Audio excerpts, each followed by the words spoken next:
Welcome to the Top of the Morning Show. It's your girl TT from the D. Happy Monday. Happy Marriage Monday, that is. Man, I had a wonderful weekend. I have to say myself, and I hope that you had a wonderful weekend too. And I'm going to tell you why I had a wonderful weekend. I got to spend some quality time with my husband. Shout out to Swifty McVeigh. We did a thing this weekend. We hung out in Ohio. It's not that far from Michigan, right? And we actually visited Toledo, Ohio. We visited Cincinnati, Ohio, and we just had a time. And why I'm so excited about it is because my husband is out on the road again, doing some touring. And he was gone for 2 weeks. And we, as we communicate every day via text, FaceTime, it's like there's nothing like that human communication, that one-on-one, right? And that brings me to today's hot topic, why communication is important in marriage.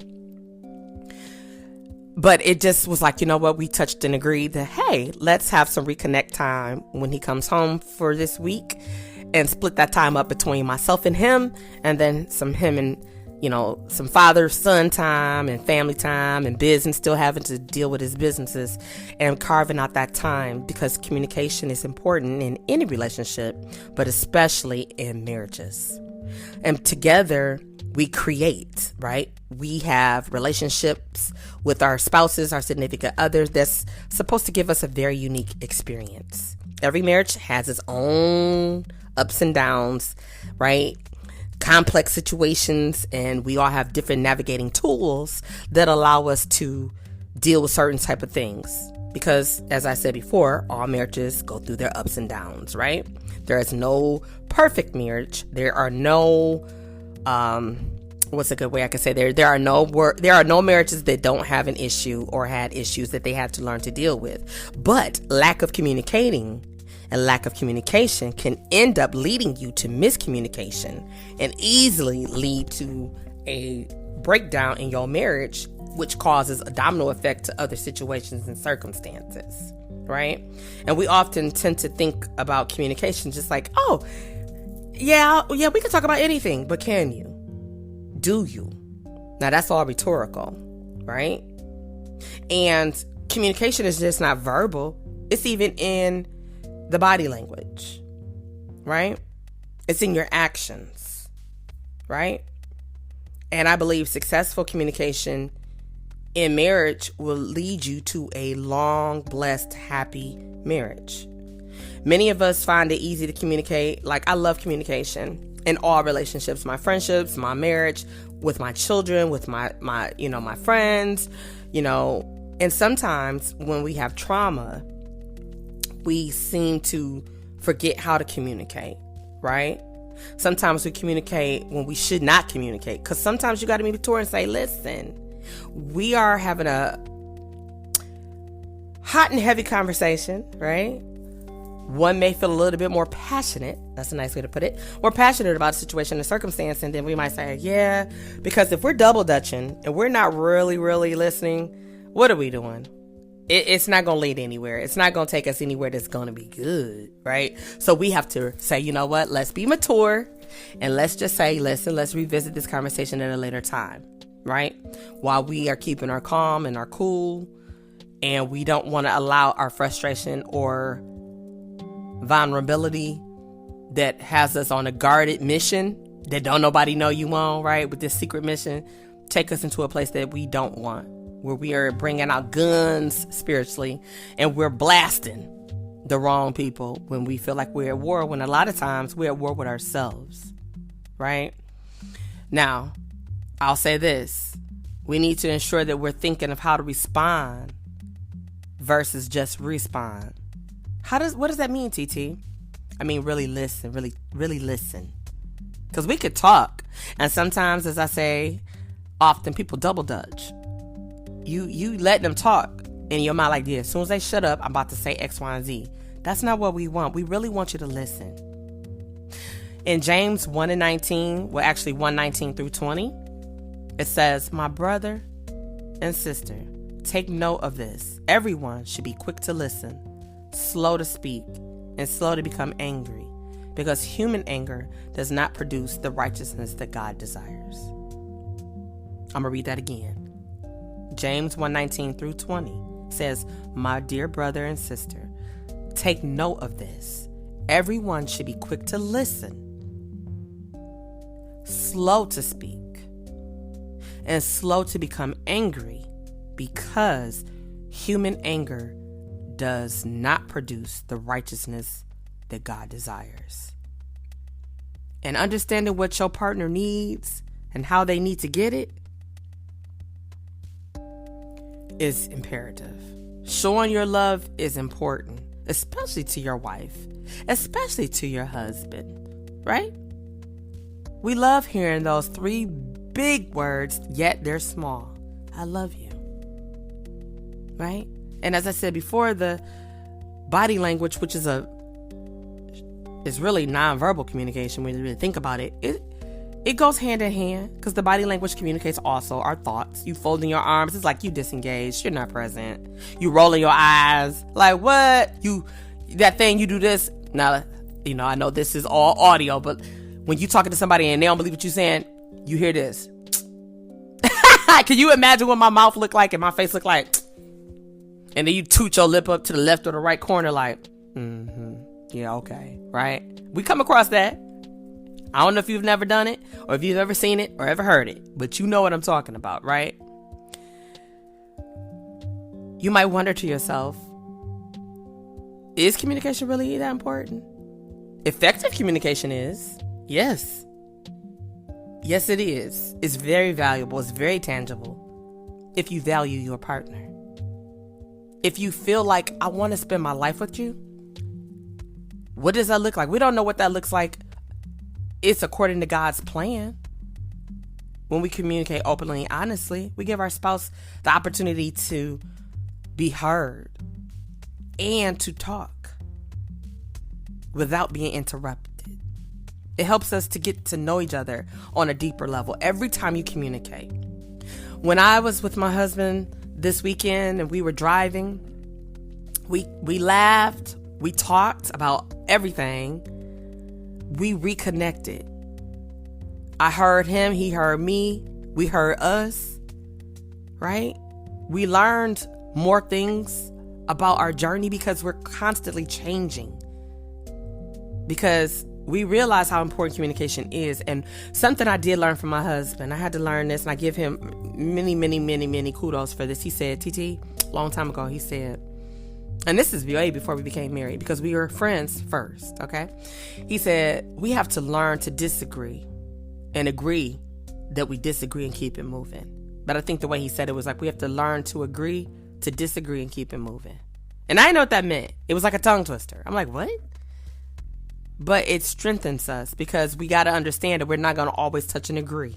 We're not going to always touch and agree. However, let's agree that we disagree. And we can revisit this if that's what we need to do, and come back and talk about it when we both had a moment to calm down and reflect on what we've talked about, or what's been said, what's been heard, right? And I know we think sometimes that there's only a breakdown in communication in relationships outside of marriage, but it happens in our marriages, and they break down other layers of communication. And remember what I said earlier, no marriage is perfect. We're going to have disagreements. But are they enough to cause conflict in your marriage?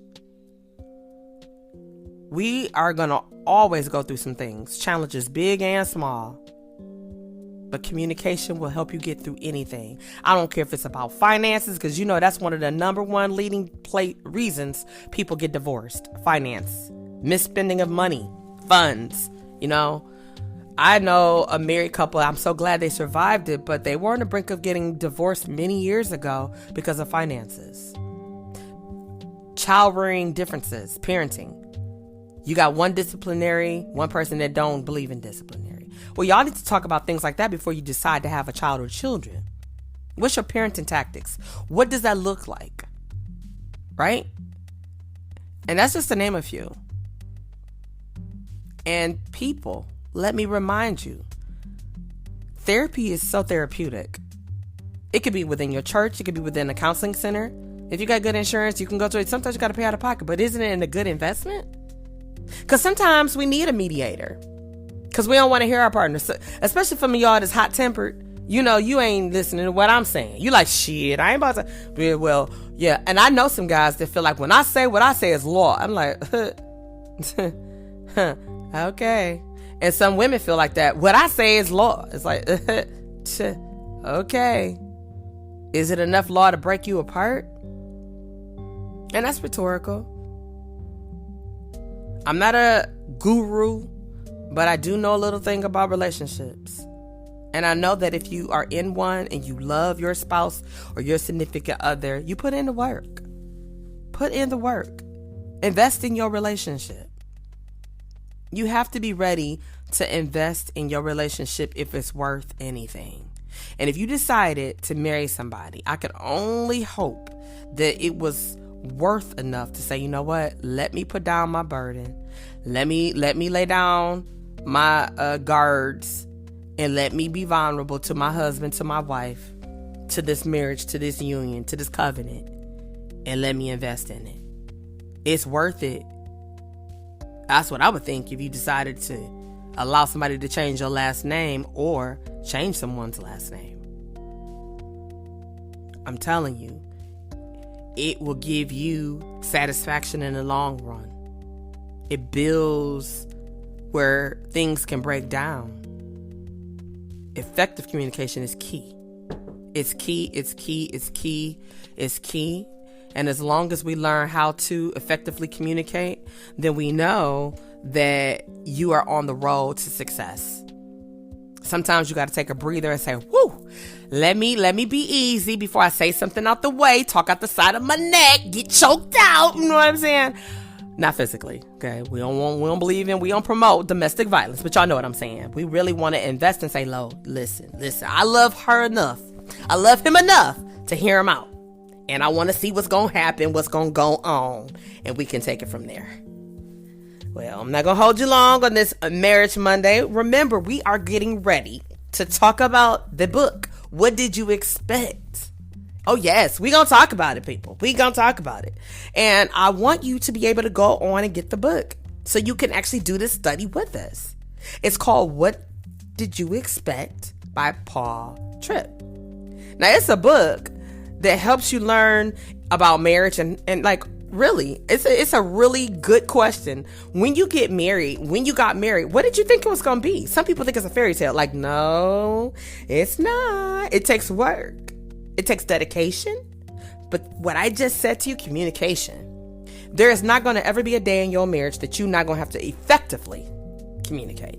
Now, you can communicate and be wrong, but how long will that marriage last? And or how successful will that marriage be?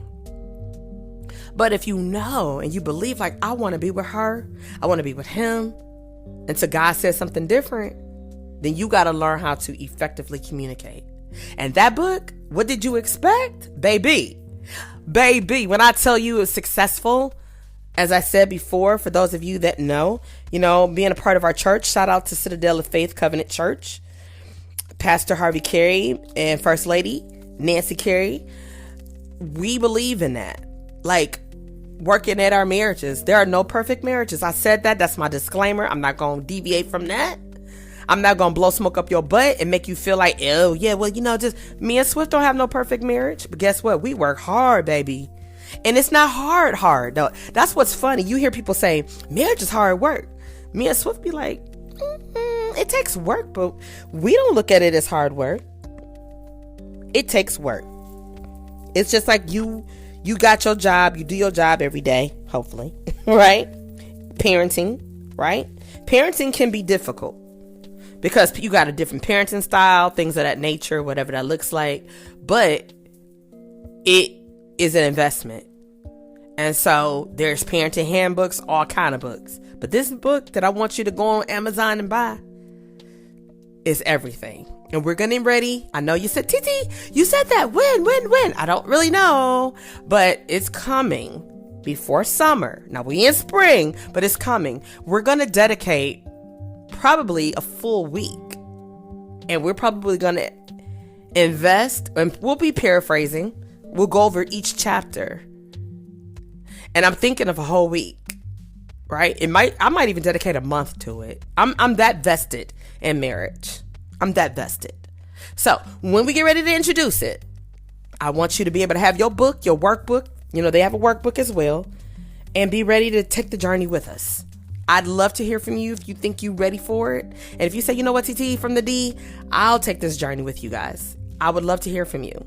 Email me at Teresa, TERESA at TTfromtheD.com and let me know. I'm getting ready to take this journey with you, TT. I'm going to order this book. I'll show you guys the book when we do the next segment. I'm hoping my husband will be off the road when I get ready to introduce that book so he can be on with me. It's a time. And it's a beautiful book, and it helps you grow and learn and have a wonderful marriage. And remember, communication is key. That's all I got for you on this Marriage Monday. Have a wonderful day. Until next time, it's TT from the D, and I'll see you soon.